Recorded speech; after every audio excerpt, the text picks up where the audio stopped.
Work function क्या होता है? Minimum energy required to eject electron from metal surface. ठीक है, अगर किसी मेटल का वर्क फंक्शन है 2 इलेक्ट्रॉन वोल्ट, ठीक है ना, मेटल का वर्क फंक्शन 2 इलेक्ट्रॉन वोल्ट और आप इसके ऊपर एनर्जी डाल रहे हैं E equal to 1.5 electron volt. ठीक है, तो आप ये बताएं इलेक्ट्रॉन बाहर निकलेंगे कि नहीं निकलेंगे? नहीं निकलेंगे। ठीक है, और अगर आपने इसके ऊपर एनर्जी डाली है 2.5 इलेक्ट्रॉन वोल्ट तो इलेक्ट्रॉन बाहर निकल आएंगे। ठीक है ना, वर्क फंक्शन को दूसरा हम लोग कहते हैं थ्रेशोल्ड एनर्जी। थ्रेशोल्ड का हिंदी में मतलब होता है दहलीज, दहली। ठीक है ना, हिंदी में कहते हैं दहली ऊर्जा, मतलब दहलीज को पार करने के लिए इलेक्ट्रॉनों को, इस दहलीज को पार करने के लिए कितनी कम से कम एनर्जी चाहिए जिससे ये बाहर निकल आए। ठीक है, आप ऐसे समझ सकते हो, जैसे मान लो कोई स्टूडेंट है, घर से भागने की प्लानिंग कर रहे हैं। ठीक है ना, घर से भाग क्यों रहे? क्योंकि घर वाले बार बार बोलते हैं पढ़ाई करने के लिए। ठीक है, पढ़ाई नहीं की तुमने, पढ़ाई नहीं की, पढ़ाई नहीं की, तो आपको गुस्सा आ गई, आपने वार्निंग दे दी कि अगर हमसे 50 बार तक आप लोगों के लिए माफ है, 50 बार से जाना बोलोगे तो घर छोड़ के भाग जाएंगे। ठीक है, बात समझ में आ रही कि नहीं आ रही?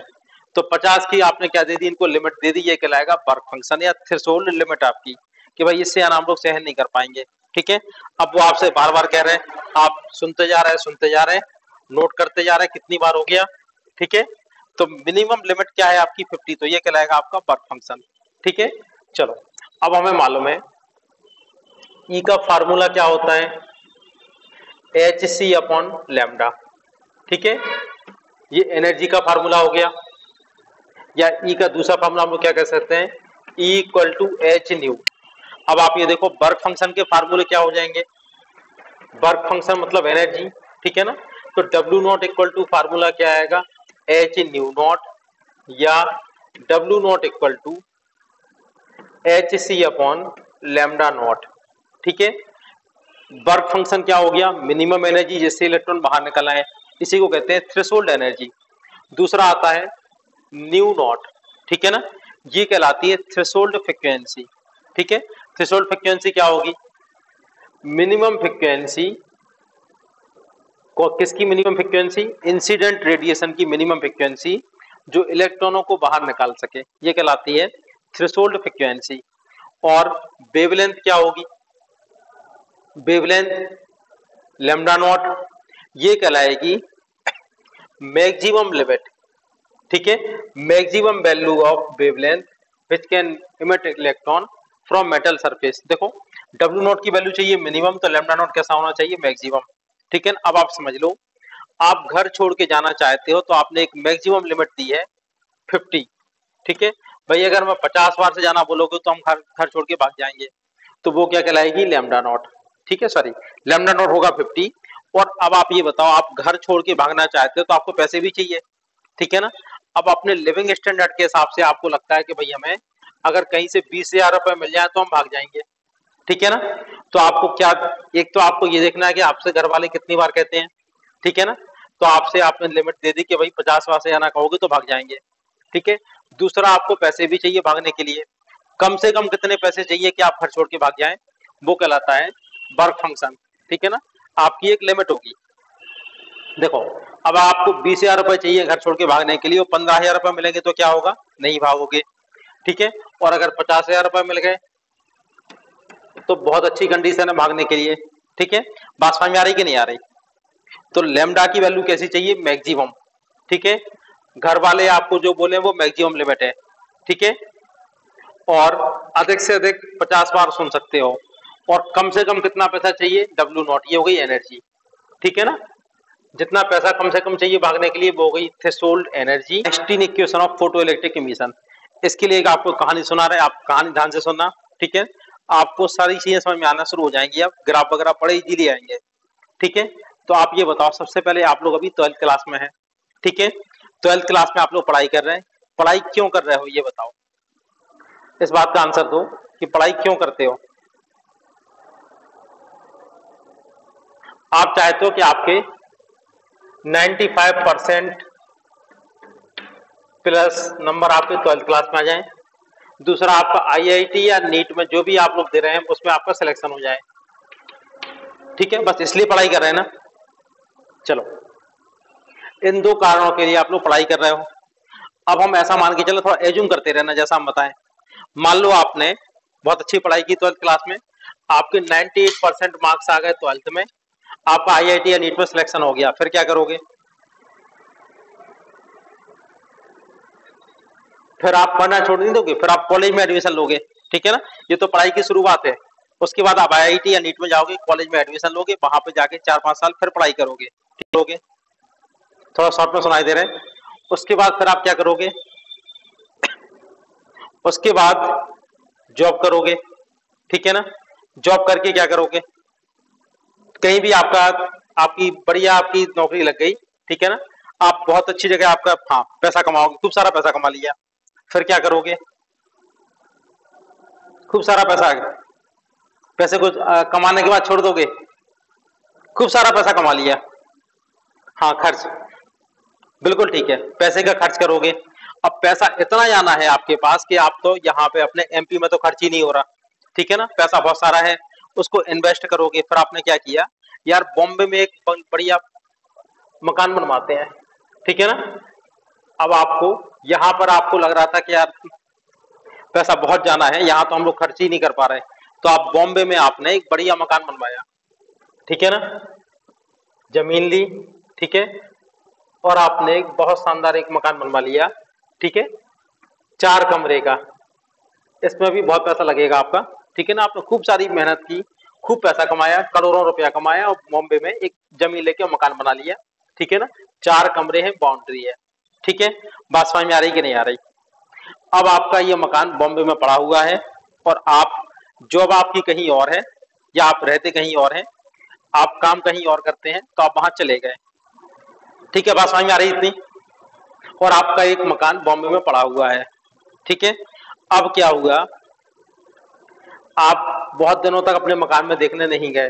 ठीक है ना, आपका मकान खाली पड़ा हुआ था, आपने बाहर से ताला लगाया और आप आ गए। ठीक है, अब कुछ दिनों बाद, ठीक है, 1 आध साल बाद आपको बॉम्बे काम पड़ा, तो आपको लगेगा यार चलो इस बहाने हम अपना घर भी दिखाएंगे। ठीक है ना, और आप बॉम्बे चले गए अपने घर में। ठीक है ना, जैसे तो आप घर के पहले तो आप जब गए थे तो घर का ताला लगा के गए थे। ठीक है, आप वहां पहुंचे, आपने चाबी निकाली तो आपने देखा कि ताला तो गायब है।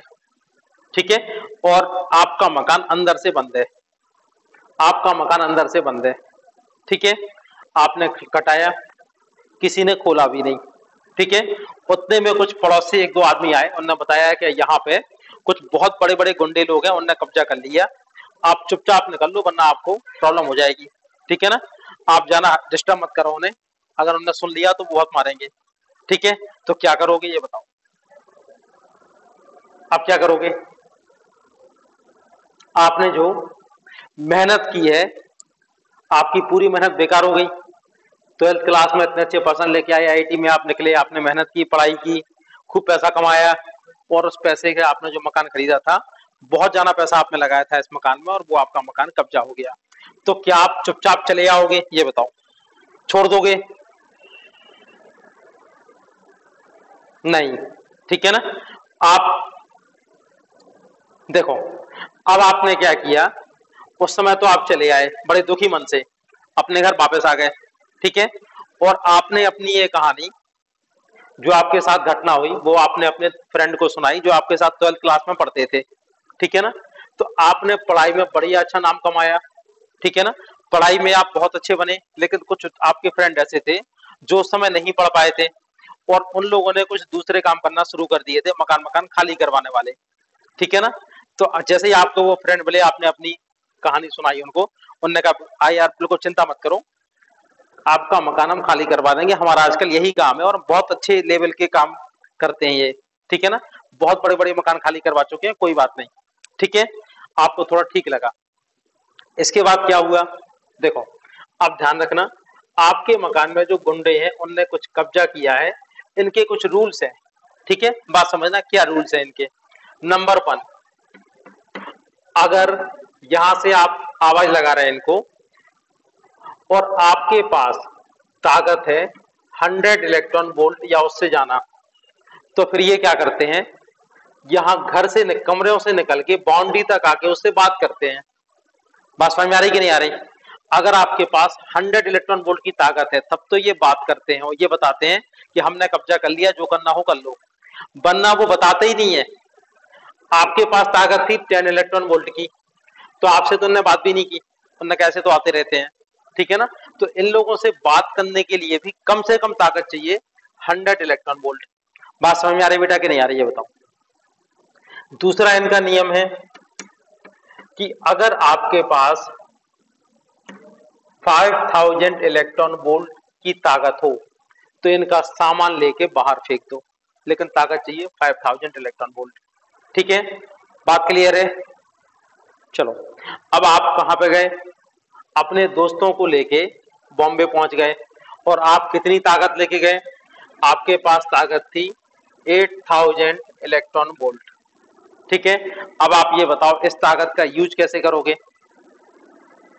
सबसे पहले 100 इलेक्ट्रॉन वोल्ट आपकी ताकत खर्च हो जाएगी इनसे बात करने में, इनको अंदर से बाहर निकालोगे, इनसे बात करोगे, ठीक है, 100 इलेक्ट्रॉन वोल्ट की ताकत आपकी खत्म हो गई। उसके तुरंत बाद, समझाने वाला कोई काम तो है नहीं, इनका सामान लेके बाहर फेंक दोगे, आपकी कितनी ताकत खर्च हो गई, 5000 इलेक्ट्रॉन वोल्ट की ताकत खर्च हो गई। इसके बाद भी आपके पास कुछ एक्स्ट्रा एनर्जी बची है कि सारी एनर्जी खत्म हो गई, ये बताओ। अभी बची है, कितनी बची है, कितनी बची,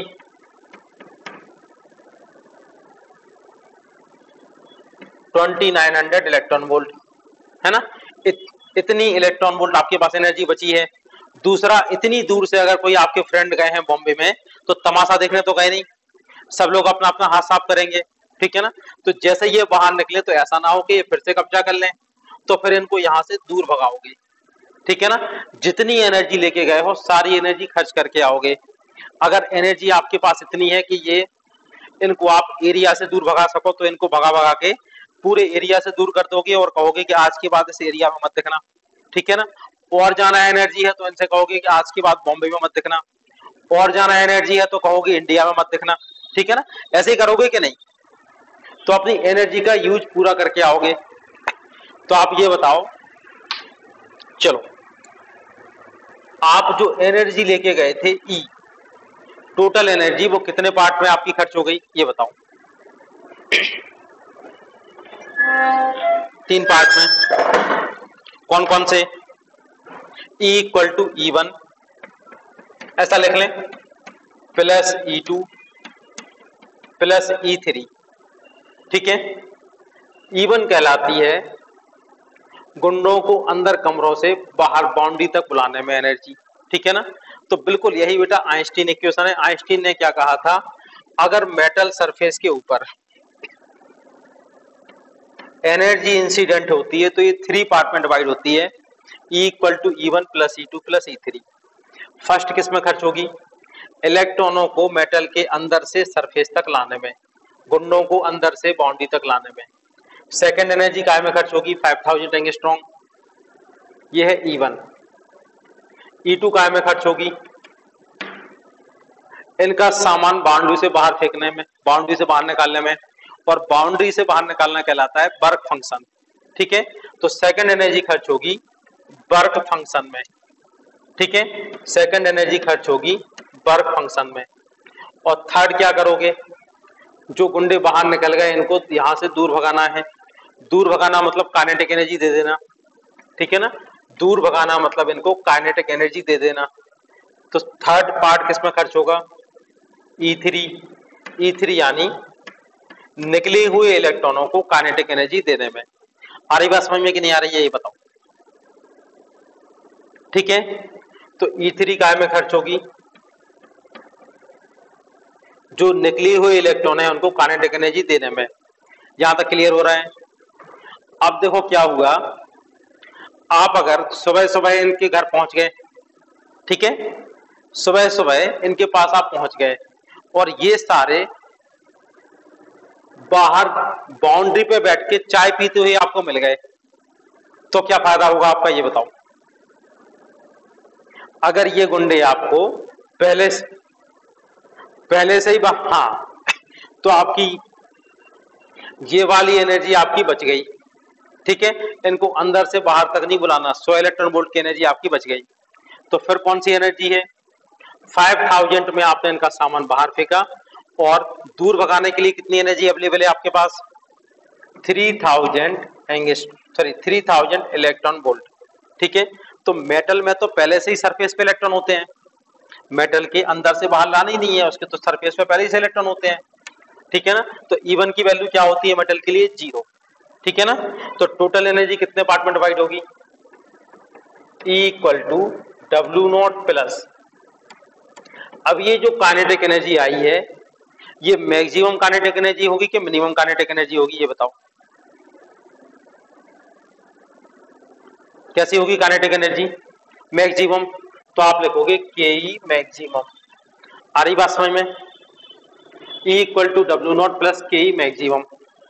ठीक है, ये कहलाती है आइंस्टीन इक्वेशन। इसको थोड़ा सा और ड्राइव करते हैं।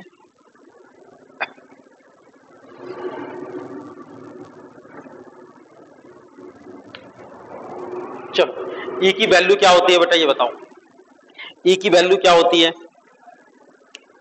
H nu. हाँ, अभी अपन ऐसा लिख लें, H nu equal to H nu not plus K maximum, लिख सकते हैं। ठीक है, अब अगर हम आपसे बोलें कि आप एक ग्राफ ड्रॉ करो, किस किस के बीच में? सिर्फ इतने से एक ग्राफ ड्रॉ करो। ठीक है, आप एच न्यू को अभी एनर्जी ही रहने दो,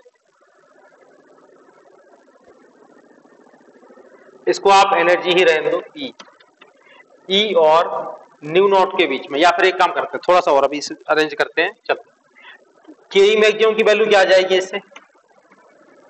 के मैक्सिमम की वैल्यू क्या आ जाएगी? E minus H nu not, ऐसा लिख सकते हैं। ठीक है, चलो, के मैक्सिमम इक्वल टू क्या आएगा? ई की वैल्यू भी रख दो, चलो, H new minus H nu not. ठीक है, अब हम आपसे बोलें मैक्सिमम काइनेटिक एनर्जी के मैक्सिमम और फ्रीक्वेंसी के बीच में ग्राफ बताओ कैसा आएगा। तो आप ये इक्वेशन देखो, Y equal to M X plus C. ठीक है ना, ये आपको इक्वेशन दिखाई दे रही है, इक्वेशन ऑफ स्ट्रेट लाइन की। सी क्या कहलाएगा? H nu not. ठीक है, सी की वैल्यू कैसी है? नेगेटिव। ग्राफ कहां से स्टार्ट होगा? ग्राफ कहां से स्टार्ट होगा? नीचे से। एम की वैल्यू क्या है? एच की वैल्यू है पॉजिटिव। ठीक है, ये वैल्यू कहलाएगी सी की वैल्यू, सी मतलब एच न्यू नॉट। और एच न्यू नॉट क्या होता है? वर्क फंक्शन के इक्वल। ठीक है, तो एक्चुअल में ये वर्क फंक्शन ही तो लिखा है, एच न्यू नॉट क्या लिखा? Work function W not. ठीक है ना, तो के मैक्सिमम की वैल्यू हो गई H new minus W not. ठीक है, ये इसका ग्राफ बन गया। अब कई बार क्या होता है, क्वेश्चन कैसे आते हैं, आप हर एक लाइन के क्वेश्चन भी सुनते जाओ। आपको दो अलग अलग मेटल दे दिए और इनकी मैक्सिमम काइनेटिक एनर्जी ए और बी, मैक्सिमम काइनेटिक एनर्जी और फ्रीक्वेंसी के बीच में ग्राफ गिवन है, और आपसे पूछा जा रहा है ए और बी में से किसका वर्क फंक्शन हाई होगा। बता सकते हैं?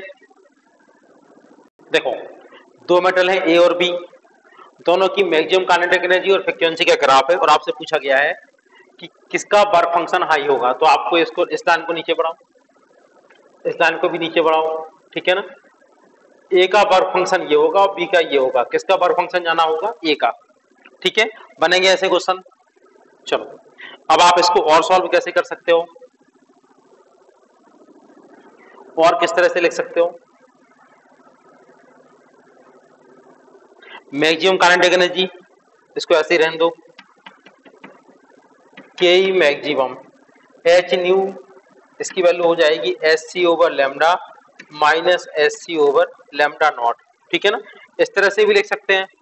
ठीक है, और मैक्सिमम काइनेटिक एनर्जी को आप लिख सकते हो हाफ एम बी मैक्सिमम का स्क्वायर, हाफ एम भी मैक्सिमम का स्क्वायर। ठीक है, यहाँ तक बात समझ में आ रही कि नहीं आ रही? तो कई फॉर्म में हम इस इक्वेशन को लिख सकते हैं। ये हो गई आइंस्टीन इक्वेशन ऑफ फोटोइलेक्ट्रिक